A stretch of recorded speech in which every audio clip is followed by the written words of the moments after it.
Pushpa impossible serial के सभी fans को मेरा नमस्कार। तो फ्रेंड्स, आज की कहानी भी काफ़ी अच्छी थी, आज के एपिसोड की कहानी। तो चलिए मैं कहानी शुरू करती हूँ। कल कहानी जहाँ पे ख़त्म हुई थी, आज वहीं से फिर शुरू हुई है। यानी कि सेतलवार जो है वो पुष्पा को अपने घर पे बुलाता है और उसे अपने साथ बिजनेस का ऑफ़र देता है, जिसे कि पुष्पा नहीं मानती है। तो इस पर सेतलवार कहता है कि इस बिज़नेस में बिना पैसे के कुछ नहीं हो सकता। और फिर कारीगर, ये आप पुष्पा बहन कहाँ से लाएंगी? आप तो जानती हैं कि रानकी, बावरी गांव, सभी पाटन के आसपास के जितने भी गांव के कारीगर हैं, सभी हमारे लिए काम करते हैं। कौन आपके साथ काम करेगा? और यहाँ मुंबई में तो आपको कारीगर मिलने वाला है नहीं। तो इस पर पुष्पा कहती है कि इसकी चिंता आपको करने की ज़रूरत नहीं है, ये मेरी समस्या है, मैं सुलझाऊंगी। आपसे हाथ मिलाकर मैं अपनी समस्या को बढ़ाना नहीं चाहती। मुझे अपने पिताजी के सपनों को पूरा करना है, उन कारीगरों को उनका हक दिलवाना है, जिन कारीगरों के हक को आप छीन कर बैठे हुए हैं। तो सेतलवार कहता है कि मैंने हर कारीगर को काम दिया है, उन्हें रोजी रोटी दी है, मैंने किसी का हक नहीं छीना है। तो पुष्पा कहती कि ये तो आपका भी दिल जानता होगा कि आपने क्या सही किया है और क्या गलत किया है, लेकिन जहाँ तक मेरी बात है तो आप अपनी बातों में मुझे नहीं फुसला सकते हैं। तो इस पर सेतलवार कहता है कि पुष्पा बहन, आप बाद में जाके बहुत पछताएंगी। मुझे तो अभी से ही आपको देखकर, आपकी स्थिति को देखकर डर लग रहा है। तो इस पर पुष्पा कहती है कि आपको मुझे देख के डर लग रहा है, लेकिन मुझे तो ऐसा लग रहा है कि आप मुझसे डरने लगे हैं। सेतलवार जी, एक चीज़ पूछूं कि आप लोग किसी भी नारी को इतना कमज़ोर क्यों समझते हैं? जबकि एक नारी एक बच्चे को जब जन्म देती है, माँ बनती है, तो खुद उसका दूसरा जन्म होता है और वो साथ में बच्चे को भी जन्म देती है। तो आप सोच सकते हैं कि वो कितनी शक्तिशाली होती है। लेकिन आप जैसे जो मर्द होते हैं ना, वो हमेशा औरत को कमज़ोर समझते हैं, लेकिन औरत इतनी कमज़ोर होती नहीं है। और आप अच्छी तरह से देखिएगा कि मैं किस तरह से इस बिज़नेस को शुरू करती हूँ और आगे बढ़ाती हूँ। आप जो मेरे 5 पटोले के, आप तो सैकड़ों पटोले बनाए होंगे, लेकिन मेरे 5 पटोले को के ऑर्डर से आप हिल गए, तो आप खुद सोचिए कि आप कितने कमज़ोर हैं। और ये सारी बातें कह के पुष्पा वहाँ से निकल जाती है। पुष्पा तो निकल जाती है, लेकिन कहीं ना कहीं सही मायने में वीरेंद्र सेतलवार जो है वो पुष्पा से डर चुका है। उसे लगता है कि पुष्पा कहीं ना कहीं आगे जाके उसके लिए बहुत सारी मुसीबत खड़े कर सकती है। अब अगले सीन में दिखाया गया है कि चिराग मुन्ना को बाय करके ऑफिस के लिए निकल रहा है अपनी बाइक से। तभी प्रार्थना उसके लिए एक फूलों का बुके लेके आती है और उसे देने लगती है। तो चिराग कहता है कि मुझे ये फूल लेकर ऑफिस जाना अच्छा नहीं लगता है। तो प्रार्थना उदास हो जाती है। प्रार्थना को उदास देखकर चिराग कहता है कि अच्छा ठीक है, दे दे। और फिर वो प्रार्थना को खुश करने के लिए वो बुके ले लेता है। प्रार्थना उसे खुशी में बताती है कि तुम्हें पता है, पापा को चुनाव लड़ने का मौका दे रहे हैं एमएलए साहब। तो चिराग कहता है, कौन? वही जो अपने एरिया के एमएलए साहब हैं? तो बोलती है कि हाँ, उन्होंने पापा को कहा है नगर निगम का चुनाव लड़ने के लिए। तो इस पर चिराग कहता है कि ये तो बहुत ही अच्छी बात है, अगर तेरे पापा चुनाव जीत गए कॉरपोरेटर का, तो समझ ले मेरी भी लॉटरी लग जाएगी। तो प्रार्थना कहती है कि तेरी लॉटरी तब लगेगी जब तू कुछ बनेगा और पापा तुम्हें मेरे लिए स्वीकार करेंगे।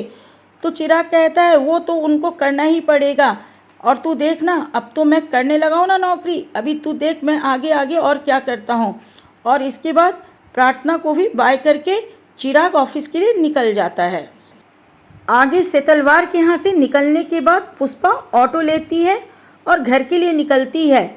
लेकिन रास्ते में ऑटो में उसे ऐसा लगता है कि बगल में उसके पिताजी बैठे हुए हैं और उससे कह रहे हैं कि आज तूने जो सेतलवार को जवाब दिया है ना बेटा, आज मेरा मन खुश हो गया है। आज मुझे विश्वास हो गया है कि तू मेरे सपनों को ज़रूर पूरा करेगी। आज तूने उसके अहम को चूर किया है और अब आगे तुझे पटोला के लिए इतना अच्छा काम करना है कि सही मायने में उसका घमंड चूर हो जाए। आगे पुष्पा जब इस कल्पना से बाहर निकलती है तो देखती है कि उसके बगल में कोई नहीं बैठा है।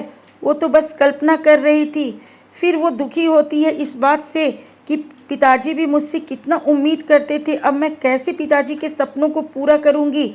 एक तरफ मेरे पास कुछ भी नहीं है कि मैं इस काम को शुरू कर पाऊँ, और दूसरी तरफ वो सेतलवार मुझे गिराने की कोशिश में, हराने की कोशिश में लगा हुआ है। तभी वो एक निर्णय लेती है कि अभी वो घर नहीं जाएगी, सीधा कलावती बहन के यहाँ जाएगी, और फिर वो वहाँ से सीधा कलावती बहन के घर जाती है। अब इसके आगे राशि के कॉलेज का सीन दिखाया गया है। राशि अपने फ्रेंड्स के साथ कॉलेज में है, कुछ काम के लिए जा रही होती है कॉलेज में। तभी उसके पास मैसेज आता है। जब वो फ़ोन लेकर मैसेज देखती है तो देखती है कि उसी व्यक्ति का मैसेज है, और वो मैसेज में फिर ऐसा लगता है, ऐसा सब कुछ लिखा है जैसे कि वो उसे ट्रोल कर रहा हो। और वो फिर इधर उधर भागकर देखती है कि आखिर कौन है जो उसका पीछा कर रहा है।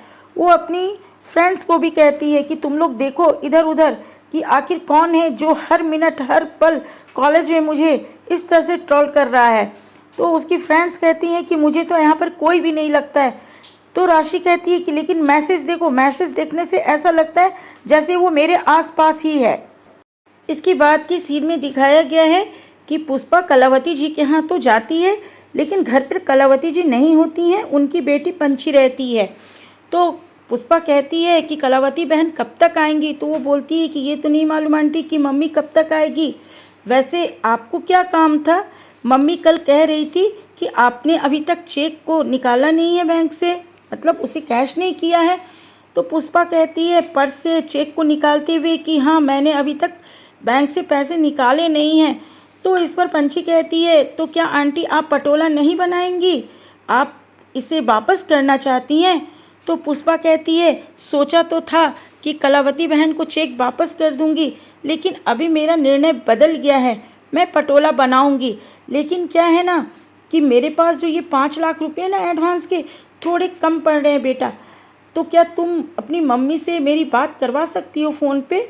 तो पंछी कहती है कि आंटी थोड़ी देर पहले मैं फ़ोन लगाई थी तो मम्मी को फ़ोन नहीं लगा था। तो पुष्पा कहती है कि अगर एक बार और लगाओ फ़ोन तो मैं कुछ बात कर लूँ। तो इस पर वो बोलती है कि आंटी फ़ोन तो नहीं लगेगा अभी, हो सकता है कि मम्मी कहीं बिजी हो, लेकिन मम्मी को मैं ये बात बताऊँगी। तो पुष्पा पंछी से कहती है कि बेटा कुछ पैसे अगर और मिल जाते तो मैं इस काम को शुरू कर लेती, कहीं ना कहीं पैसे कम पड़ रहे हैं। तो इस पर पंछी पूछती है कि आंटी कितना लगेगा? तो उसे बोलती है कि और 5 लाख मिल जाता तो मैं आराम से काम शुरू कर लेती। तो पंछी कहती है कि मैं मम्मी से कहूँगी और मम्मी ज़रूर आपको पैसे दे देगी। फ्रेंड्स, अब आगे का सीन बहुत मज़ेदार है, क्योंकि आगे की सीन में बापोद्रा जी को दिखाया गया है। अब बापोद्रा जी को लग रहा है कि वो नगर निगम का चुनाव जीत जाएंगे और कॉरपोरेटर बन जाएंगे। तो अपने इस सपने को वो सामने आईने में देख रहे हैं। आईने में वो देख रहे हैं कि मैं किस तरह से नेता के गेटअप में लगूंगा। तभी सुशीला वहाँ आती है और बापोद्रा को इस तरह से आईने में देखते हुए कहती है कि क्या हो गया है आपको? तो बापोद्रा कहता है कि सुशी, मैं सोचता हूँ कि जब मैं कॉरपोरेटर बन जाऊँगा तो कैसा लगूँगा, अभी से ही मैं सोच सोच कर एक्साइटेड होता रहता हूँ। तभी वहाँ पर पुष्पा आती है और बापोद्रा से कहती है, बापोद्रा तू मुझे वो बगल वाला रूम दे दे जिसमें दिलीप रहता था। तो बापोद्रा कहता है ये क्या तू मुझसे मजाक कर रही है, हमारी बात हो चुकी है, उसका किराया तो तूने सुना ना। तो पुष्पा कहती है कि मैं कौन सा कह रही हूँ कि मैं उससे तुझे 5,000 में लूँगी, मैं पूरा किराया दूँगी। तो बापोद्रा कहता है कि कहाँ से देगी तू किराया? तो इस पर पुष्पा कहती है कि ले ये चेक ले, पकड़ और देख, इस पे 3 लाख एडवांस के हैं और 60,000 किराए के, यानी कि पूरे 3,60,000 रुपये का मैं तुझे चेक दे रही हूँ। और वो चेक वो बापोद्रा को पकड़ाती है और कहती है कि देख ले इस चेक पर तेरा नाम है ना सही से। तो बापोद्रा 3,60,000 का चेक पुष्पा से लेने के बाद बिल्कुल ही अवाक रह जाता है। उससे विश्वास ही नहीं होता है कि इतना ज़्यादा रेंट और एडवांस पैसा वो भर सकती है। और वो चेक पे अपना नाम भी देखता है, एक बार वो चेक को देखता है और एक बार पुष्पा की ओर देखता है। और वो पुष्पा से पूछता है कि तू इतने पैसे लाई कहाँ से? तो पुष्पा कहती है कि तुझे इससे क्या मतलब है, तूने मुझसे कहा था कि तू 60,000 किराए का लेगा महीने का, और 3 लाख रुपए तो एडवांस लेगा सिक्योरिटी मनी के नाम पे, तो वो मैंने तुझे दे दिया। अब तू बोल कि तू मुझे कमरा देगा या नहीं देगा। तो इस पर बापोद्रा कहता है कि दूंगा, लेकिन पहले यकीन तो कर लूँ कि तू मुझे सही से पैसा दिए। अब इतना पैसा देने का हैसियत तो तेरा था नहीं, और अचानक से तू मुझे 3,60,000 का सीधा चेक पकड़ा रही है। अगर ये चेक बाउंस हो गया तो पुष्पा कहती है कि तुझे क्या लगता है मैं तुझे बाउंस करने के लिए चेक दूंगी? अच्छा ले, तू ये भी तसल्ली कर लेना, अगर बाउंस हो जाएगा तो फिर तू मुझसे कमरे ले लेना। तो बापोद्रा कहता है कि नहीं, पहले मैं तसल्ली करूँगा। तो पुष्पा कहती है कि ये क्या बात हुई, मैंने तुझे चेक पकड़ाया, तू मुझे चाबी दे। तो बापोद्रा कहता है कि मुझे यकीन नहीं हो रहा है तुझ पे। तो पुष्पा कहती है कि यकीन तो तुझे करना पड़ेगा, और तू मुझे चाबी पकड़ाता है या नहीं पकड़ाता है। तो इस पर बापोद्रा कहता है कि नहीं दूंगा अभी। तो उस पर पुष्पा कहती है तो फिर मेरा चेक दे। तो बापोद्रा फिर घबराहट में आ जाता है जब पुष्पा कहती है कि ठीक है, जब तू चाबी देगा तभी मैं ये चेक दूंगी। तो फिर बापोद्रा वहाँ से उठता है चाबी लाने के लिए। तो उसके वहाँ से उठने के बाद वो सुशीला को सारी बात बताती है कि किस तरह से उसने कलावती बहन से थोड़े और पैसे मांग लिए हैं इस काम को शुरू करने के लिए। उसके बाद अंदर से बापोद्रा जो है वो चाबी लेके आता है और कुछ लंबे चौड़े इंस्ट्रक्शन जो है उस कमरे को लेकर फिर पुष्पा को देता है। और पुष्पा कहती है कि बापोद्रा तुम उस पर विश्वास कर, मैं अपना काम बढ़ाने के लिए वहाँ पर कमरा ले रही हूँ। और फिर बापोद्रा उसे उस कमरे की चाबी मिलने के बाद पुष्पा काफ़ी खुश हो जाती है और उसे लगता है कि अब वो अपना काम शुरू कर पाएगी। और फिर चाबी लेने के बाद सुशीला और प्रार्थना को कह के, बापोद्रा को कह के पुष्पा वहाँ से निकल जाती है। पुष्पा के जाने के बाद बापोद्रा जो है पुष्पा की ओर देखता रहता है। तो सुशीला पूछती है कि पुष्पा जा चुकी है, अब तुम क्या देख रहे हो? तो सुशीला से बापोद्रा कहता है कि सचमुच में ये औरत जो है ना इम्पॉसिबल है, कहाँ से लाती है ये इतनी हिम्मत, इतनी शक्ति। तो सुशीला कहती है कि ये तुम नहीं समझ पाओगे। अब आगे के सीन में दिखाया गया है कि पुष्पा किचन में हलवा बना रही है, किशोर कुमार के गाने भी बजा रही है और गुनगुना भी रही है। चारों बच्चे यानी कि अश्विन, चिराग, दीप्ति, राशि उसे देख रहे हैं चौखट पे खड़े होके और समझ नहीं पा रहे हैं कि मम्मी इतना खुश क्यों है। वो आपस में बात करते हैं कि ज़रूर मम्मी को कोई टेंशन है जो वो हमें बताना नहीं चाहती है और झूठ मूठ खुश रहने का नाटक कर रही है। लेकिन पुष्पा जान रही है कि बच्चे उसके पीछे खड़े हैं और वो समझ नहीं पा रहे हैं कि मैं इतना क्यों खुश हूँ, लेकिन वो इसे इग्नोर करती है और हलवा को चखकर देखती है। और एक बार फिर वो पीछे मुड़ के देखती है, बच्चे फिर उससे हिम्मत नहीं कर पाते हैं पूछने की। फिर वो हलवा लेकर टेबल पे आती है, ब्रेकफास्ट टेबल पे, और सभी को हलवा बांटती है। तो बच्चे पूछते हैं कि मम्मी तुझे क्या हो गया है, इतना टेंशन का माहौल है, तू अपना काम नहीं शुरू कर पा रही है और इतना खुशी दिखा रही है, क्यों ऐसा कर रही है? तभी राशि कहती है कि मम्मी अब तू क्यों खुश है ये तो नहीं मालूम, लेकिन तू चल हमारे साथ एक सेल्फ़ी ले। और फिर राशि एक सेल्फ़ी लेती है। तो पुष्पा कहती है कि मैं तुम लोगों को बताऊंगी, चलो पहले ये बगल वाला कमरा खोलो। तो बच्चे पूछते हैं कौन सा कमरा?